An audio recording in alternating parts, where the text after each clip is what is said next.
in 25 firms at Series A level. Average starting investment will be 30 to 50 crore rupees.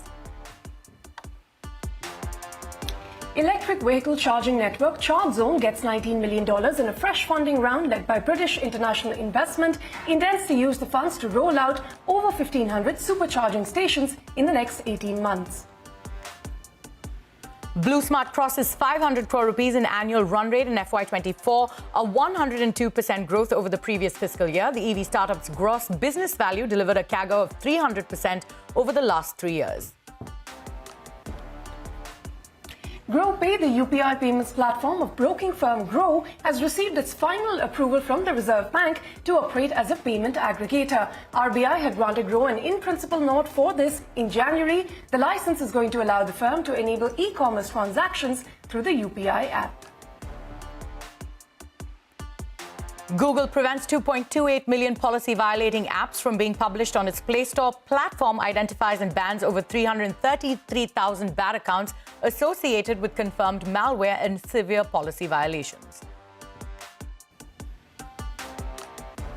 And Binance's former CEO could face years in prison when he is sentenced after his guilty plea to violating U.S. money laundering laws. U.S. prosecutors want Changpeng Zhao to serve twice the maximum 18 months recommended under federal guidelines. Well, those were the headlines we've been tracking for you this evening. Our top story, Mumbai-based cross-border payments platform BRISKPE has raised $5 million in a seed round from PayU, the payments and fintech business of Process. Launched in 2023, BRISKPE claims it empowers businesses to reduce costs, streamline global operations and boost their global competitiveness. To tell us how, joining me now is its co-founder and CEO, Sanjay Tripathi. Sanjay, welcome to Startup Street. In the fiscal year 2023-24, MSME products constituted more than 45% of India's exports. Yet, when venturing into cross-border trade, they face hurdles like high transaction fees and exchange rate volatility. If you could tell us, how is BRISKPE empowering MSME exporters to navigate global markets effortlessly and efficiently? Well, thank you for inviting me to the show. And see, when we looked at the problem, what we are currently the exporters are facing, there are multi-level problems. One is the transaction fees. It is inclusive of forex charges and the charges for the FIRA and all the other like SWIFT charges and all. So eventually, exporter pays anything between 2 to 8% depending on which platform or the bank he's using. Second, it takes around 5 to 7 days to get that money. It is completely opaque, and reconciliation is a problem. To solve this, what you have actually tried is how to make the journey much more simpler. Okay. We have got a digital onboarding in our platform. Entire KYC and KYB process is done in 5 minutes, unless there is a further requirement which is manually need to be checked. It actually goes through in 5 minutes time. Post that, you can actually upload your invoice, or we can create your invoice, and you can send it to your your client over there, and the client can initiate the transaction. You can track the transaction completely. Okay. And it comes to your bank, and our processing bank is the AD1 bank, is the Yes Bank. So once the money comes to the AD1 bank, we provide the information, the client information. It actually seamlessly get to the bank account. Everything happens within a day's time. Okay. And we also provide digital FIRA. The best part is inclusive of the forex charges, FIRA, SWIFT, everything. We don't charge anything extra. We just charge 1% as a transaction fee. That's all. Okay. And, so I think that's a great saving for the customers, the clients, the merchants who are actually in our platform. All right. So picking up from what you just said, you are simplifying global payments. But if you could elaborate on the kind of efficiency, transparency, and most importantly, security BRISKPE brings in cross-border payments for its clients.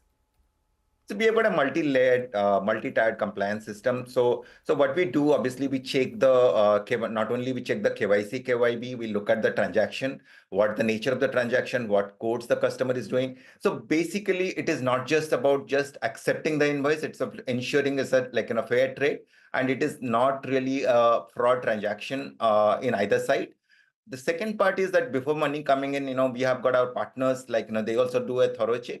So we don't really, though it looks very fast, it goes through multi-layer checking and multi-layer compliance. Unless it actually matches that, it is not really getting to the client account. We actually return the money. And also we are a FIU-IND registered company. So in case we believe that some transaction looks like a fraud transaction, we report it to FIU-IND. Okay. Sanjay, let's talk about the fundraise now. You plan to use the $5 million raised to drive product development and for talent acquisition as well. If you could elaborate on each of these plans, what new offerings are in the pipeline, and will you be hiring across verticals? Yes.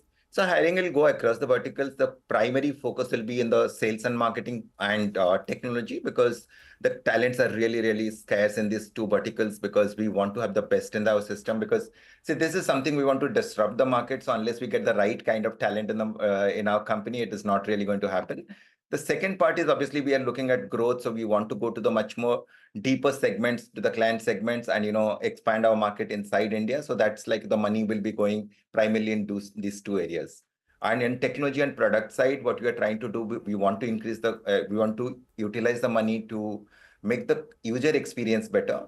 Okay. And to understand that from a user perspective, how the technology can help him to navigate all these challenges which I discussed before, and make it much more faster, quicker, and transparent for the customers. Okay, Sanjay, you also plan to use the funds for business expansion. Any new markets that you're eyeing?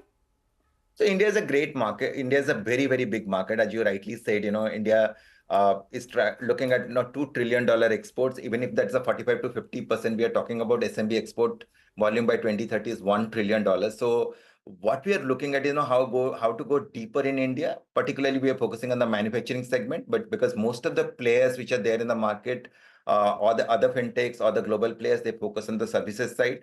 But manufacturings are primarily in the banks customers. So that's the kind of customer base we are going after. We want to go deeper into India, into different clusters. And also we want to give that facility to both manufacturing and services side. So that's what our plan is, primarily focused on India and getting more deeper and, All getting right. into tier 2, tier 3 cities. Okay, so getting more deeper into the country, but what are the current business growth numbers? If you could take us through BRISKPE's reach, and how many clients do you currently have on board? We have got 1,000+ exporters on board at the moment. And, that's exactly why we raise the money, because we need more marketing, because the brand is pretty important, because the players we are fighting with are the bigger banks and the global players, global fintech players, which are there for last 2 decades kind of thing. So you need a very strong brand for people to believe that, you are a very, very strong player. So this is where we will be spending money. And we believe by 2030, the fintechs will have at least 20% of the market share of the entire cross-border flow. And we believe at least minimum 20% of the fintech flow should come to us. All right. So, like we discussed, you simplify cross-border transactions for MSMEs. Tell us, how optimistic are you about the potential in cross-border payments? Where do you see the next leg of growth coming for? And if you've got some revenue targets that you could share with us. Well, we are very, very optimistic, because, if you look at a China Plus One strategy by global players, Indian export is just going to grow multi times. This year will be close to $800 billion. But government target to reach by 2030 is $2 trillion, which is almost 3x growth in 5 years' time, which is very, very optimistic. And second part is, we believe that, India, likes last 3-4 years growth, even services will be more than double in next 3 years. Because from 350 to probably it will become a $700 billion. So we are pretty optimistic about India's potential, or the SMB exporters' potential to drive this growth. From a number perspective, I just shared the numbers with you. We want to take 20% of the market share, minimum 20% of the market share.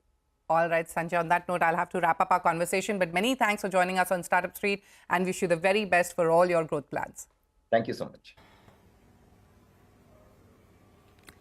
All right, so that's $5 million for BRISKPE. Shruti, thanks very much for taking us through that conversation. But we're going to shift focus to investment firm Oister Global, which has floated a 440 crore rupee fund that is targeted at India's consumption boom and sunrise sectors. Now, Oyster, which has made investments into funds like Bluwheelz, Stride Ventures before, said it is going to look at investments in fund houses across early, growth and late-stage venture capital and private equity funds. And in the next 2 years, it aims to inject 4,500 crores into India's ecosystem. So joining me now to discuss these plans is Rohit Bhayana, the co-founder and co-CEO at Oister Global. Rohit, welcome back to Startup Street. Thanks for your time here again.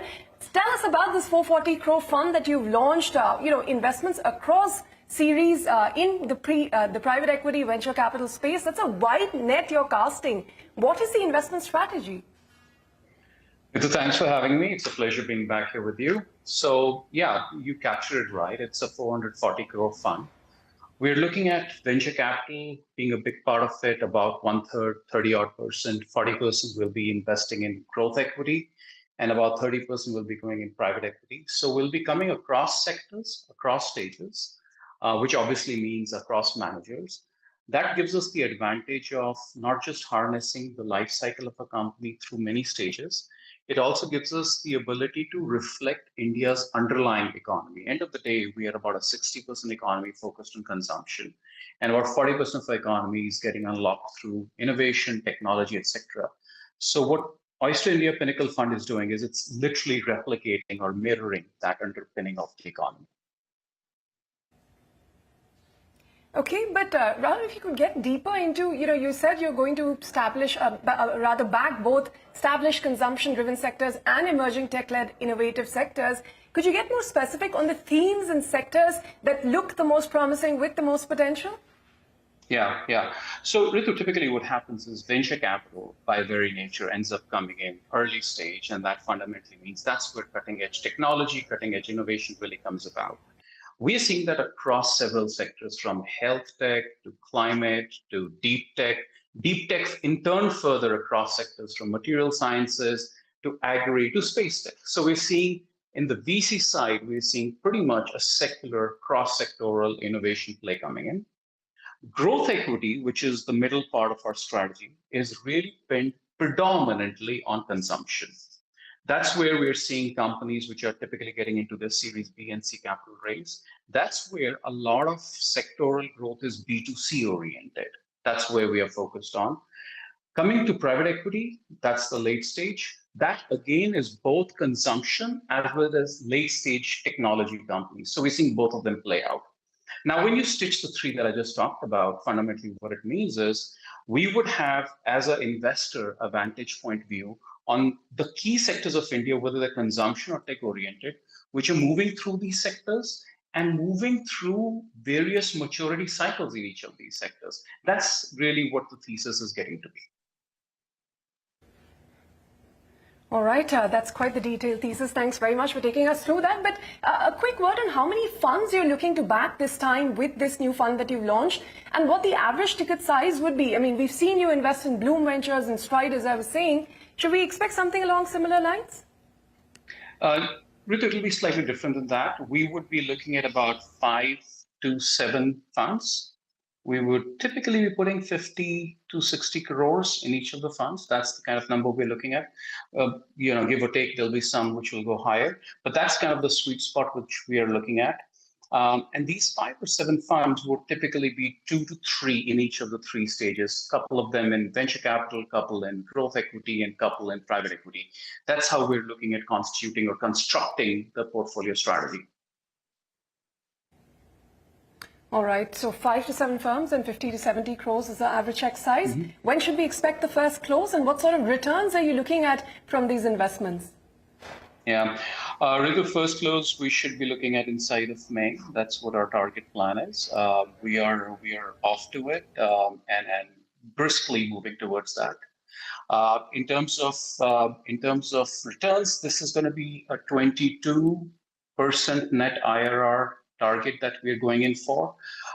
We believe that's very achievable. We believe that given how the economy, given how the sectors I talked about, how we're constructing them, the fact that the funds we are looking at are absolutely top-notch, top-tier funds across these 3 stages that we talked about, and their past performances, the current macro environments, and therefore their alignment with the future growth are all fairly synchronously tying up. We feel pretty strongly about the fact that we can overachieve this target.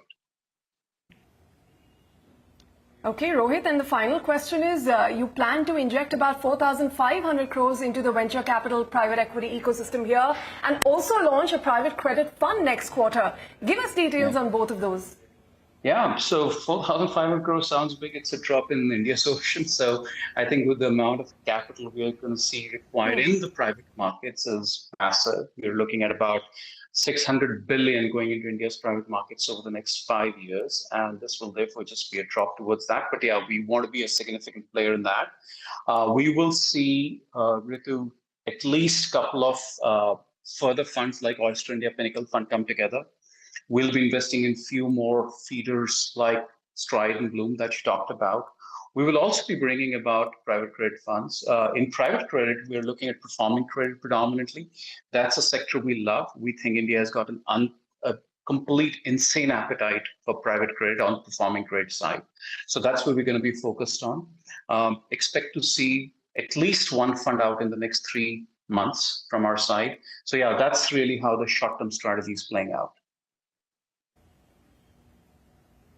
All right, Rohit, thank you very much for your time here on the show. It was a pleasure speaking with you, and we hope to speak with you again, maybe after you've deployed some of those funds. Thanks very much for your time again. We promise to be here, and pleasure being so.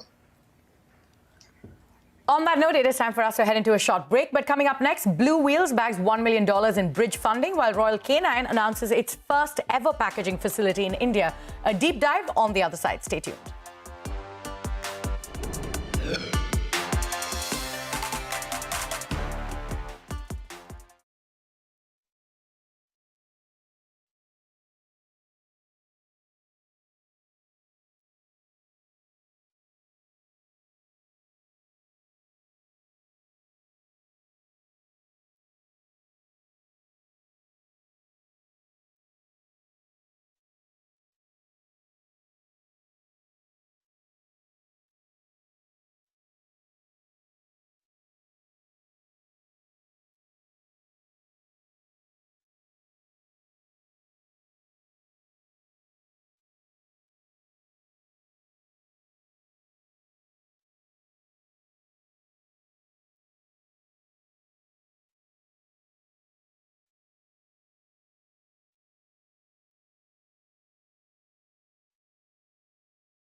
Welcome back. You're still with us on Startup Street. Bluwheelz has bagged $1 million in bridge funding from venture capitalists. The round also saw participation from other investors like FAD, Let's Venture and Chakra Growth Fund. The startup, which is trying to electrify transportation in India for the quick commerce, e-commerce and food industry, currently has a fleet of over 1,200 vehicles across 18 cities.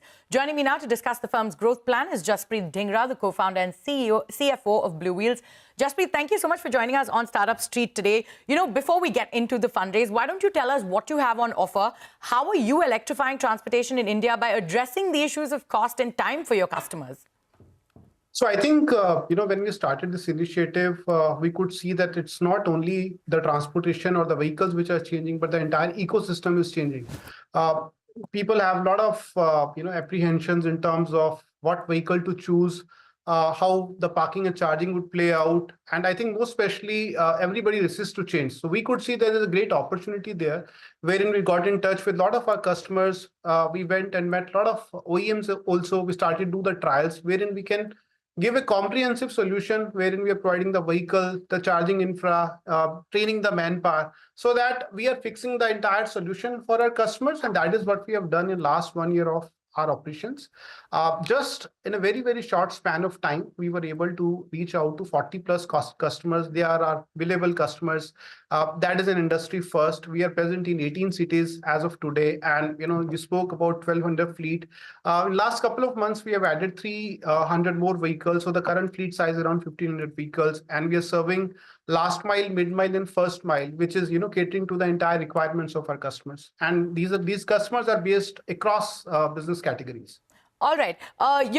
Can you tell us a little bit about your customers? You work across the e-commerce, quick commerce and food tech industries. And you also own your own fleet, right? So right now you have about 1,500 vehicles. How much are you going to grow this by the end of this year? And going forward, would you look at partnerships or continue to own your own vehicles? So currently, we are not only focused on the e-commerce or the food tech companies. We usually call them, these are the usual suspects. But what we have done is that we have reached out to the FMCG companies, we have reached out to the FMEG companies, the pharma companies, and these are more predictable and sustainable businesses. On every month-on-month basis, we can see that these are the numbers we are going to get in our P&L, both our top line and bottom line, get very, very solid strength because of these companies. In this coming year, we're already at 1,500. We are looking vehicles under management around 5,000 plus. And just to set things up, we don't own any set of vehicles as of today. These are all operating leases. The idea was pretty simple, that the vehicles and the technology continues to upgrade. And that's why we reach out to various leasing partner companies. We lease the vehicles from them. And in case there's any new technology coming up, a new set of vehicles come up, we introduce those vehicles very, very quickly. In terms of partnerships, we are connected with 30 plus partners across the country. So, in a nutshell, what we really are doing is that we own the customer, wherein the entire ecosystem, we own that ecosystem as well. So we are one face to the customer. We interact with the OEMs, we interact with the fintech, we interact with the leasing companies, we bring the right set of drivers, partners, we bring in the charging and parking infra companies. But for our customers, there's only one company, which is Bluwheelz for them. And we give them the sustainable solutions, which is, EV. So bridging the gap there between all the players in the market. But, you're right now in the two-wheeler, three-wheeler and four-wheeler space, right? So you're also looking at integrating six-wheelers into your fleet. So how soon will this happen? And elaborate on these plans. What are the partnerships here? So we're working with Kalyani. We are working with Oyster Volvo. We are working with Ashok Leyland as well. Hopefully, if everything goes fine, by next month, we would be rolling out 7-tonners and 10-tonners. This would again be the first one in the industry. And I think the big reason behind it is that we continue to own the customer. It's just like owning or having the share of wallet from the customer. Since we are already doing last mile and mid mile with them, it becomes a natural progression wherein we are able to take the first mile connectivity with them as well. Recently, we did a pilot with Delhi, Jaipur, from Jaipur to Ajmer. So we already started to roll it out. Next month, we see very clearly that we'll be rolling out 7-tonners and 10-tonners. All right. Next month is when we'll see the rollout of that. Now, you've raised the $1 million in bridge funding. How do you plan to use these funds? What's on top of the agenda for you? So I think it was a very small round. When we raised this round, the idea was to test our thesis, and I think we have exceeded our expectations in that term. And I think the biggest reason behind that is the team which is working on it. We're all very seasoned professionals coming with solid experience, 20, 30 years of experience working in the industry. Now, the idea is pretty simple with this fundraise. We want to reach out to more cities. Currently, we are in 18 plus cities. By end of this year, we are looking to reach out to 40 plus cities, something nobody has done in this industry. We are looking to touch 100 plus customers. Today, we have 40 plus billable customers. We are going to get into the larger set of vehicles wherein we'll be doing a lot of trials with some of the large companies across the verticals.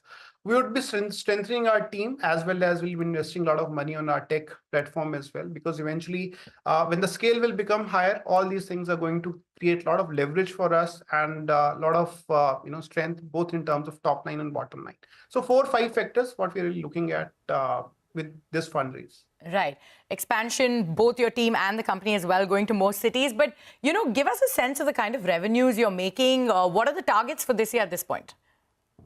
So last month we, and again, this was first year of operations for us. Last year we did a GMV of around $1 million. Again, first in its space. This month we're looking to achieve 9 to 10x of our revenues from our last year. So that means 10x growth of our revenues.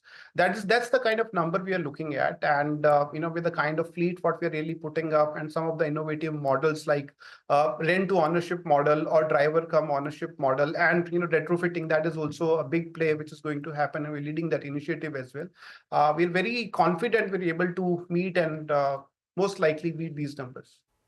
All right, so 10x growth there. All right, Jaspreet, thank you so much for joining us on Startup Street today, and we wish you all the best going forward. Thank you so much. Yeah. All right, moving on. Royal Canin, a French pet food maker, has announced its first ever packaging facility in India to introduce smaller packets, especially for Indian consumers. CNBC-TV18's Rachna Dhanrajani spoke to its global president, Cecile Coutens, and India head Satinder Singh on the facility and their plans to boost nutrition awareness among pets. Take a look. Royal Canin, the French pet food maker, has been in India for some decades now. But it is now, as the Indian pet food industry gets more competitive, the global brand has an India-exclusive strategy. Their move is to make smaller packets of pet food to entice the pet owners and pet parents. India is a vibrant and very big and important market for us. First, in terms of population, we are a cats and dogs first company. So the first thing we look at when we look at the market is the number of cats and dogs that there is. And in India, there are 31 million cats and dogs. So really, as a company, we are born from the genius idea of a veterinarian, Jean Cattari, who thought that he could transform the health of cats and dogs through nutrition. And he thought that nutrition could be the first medicine. And we believe that in this market, for cats and dogs of this market, we can do the same. In India, the number of packs sold, 94% of them are less than 4 kg. And out of that, 85% of them are less than 1 kg. So, and when we import from global factories, the pack sizes are more not as per the Indian consumer needs. They are a little bigger. And I think this packing center will help us to improve the value creation which we can do in India more precisely to the needs of Indian pet owners. First of all, the competition is always good, to expand the category. I don't know whether you are aware or not, the calorie conversion in India is as low as 5%. So, and we feel that though we are a category leader, but we need more minds and more hands to join us to increase the awareness of nutrition among the pets. And more people, better it is.